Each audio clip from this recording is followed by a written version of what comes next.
Dan kita akan lihat dan bahas apakah ini benar-benar artinya kemiskinan sudah menurun. Karena kalau kita lihat angkanya sebenarnya penyerapan terbesar tadi di pertanian gitu kan. Lalu sektor industri juga menyerap banyak. Sektor yang membuka restoran dan makanan banyak. Tapi kan ini kan artinya semua buruh ya, pekerja gitu. Artinya kan yang diserap ya juga yang pendidikannya juga nggak tinggi-tinggi banget gitu. Akhirnya jadi bias gitu. Benar nggak sih orang miskin tuh udah nggak miskin lagi gitu kan? Apakah emang pekerjaan yang keluar itu hanya untuk kerja-kerja yang berupah rendah gitu? Gimana kalau Mas Michael melihatnya?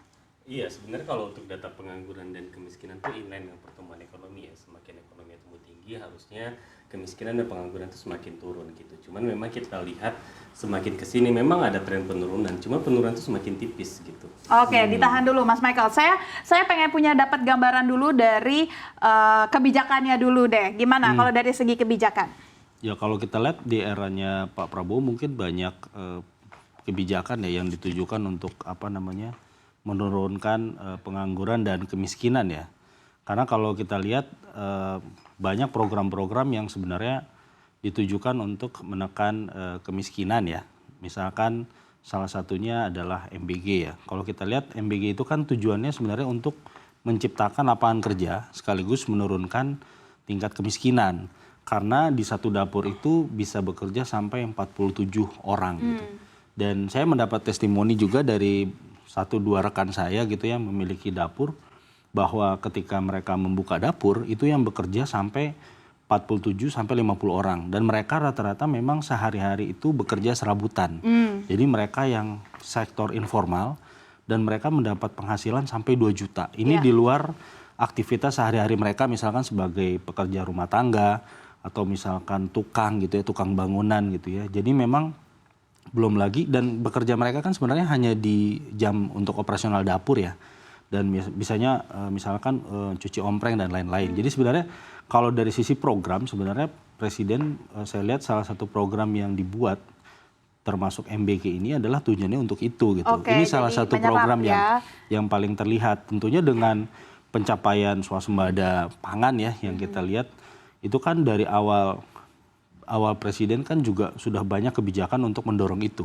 Misalkan rantai birokrasi untuk pupuk, kemudian juga kemudahan untuk akses air, dan itu bahkan sampai disupport oleh TNI ya untuk support air ke irigasi dan lain-lain. Jadi sebenarnya banyak sebenarnya program-program tujuannya untuk mengatasi 2 masalah itu sekaligus kalau kita coba lihat ya. Iya, berarti artinya kan bisa dikatakan nih program ini mungkin dampaknya ke penyerapan tenaga kerja lebih signifikan. Betul. Yang bisa dilihat dalam jangka cepat gitu kan. Betul. Kalau misalkan melihat apakah ini berpengaruh ke anak-anak menjadi lebih pintar dan segala macam, itu kan jangka panjang. Betul. Gitu. Nah, tapi kalau misalkan kita lihat realitanya, ini kan cuma angka gitu, tapi apakah benar-benar mereka bebas dari kemiskinan? Gimana cara kita memastikan ini gitu loh? Iya, BPS itu kan selalu menetapkan garisnya gitu. Jadi batas di mana seseorang itu dianggap miskin atau tidak. Itu berdasarkan pengeluaran. Nah, itu dirilis 2 kali dalam setahun gitu. Nah, dalam kondisi sekarang memang kalau pertanyaan awalnya tadi misalnya, kenapa sih ini banyaknya ditujukan untuk kelas menengah bawah gitu, karena memang mayoritas untuk pekerja aja itu memang kita banyakannya lulusan SD dan SMP gitu. Jadi proporsi untuk mereka untuk bekerja, kesempatan mereka untuk bekerja itu ranahnya di sana gitu.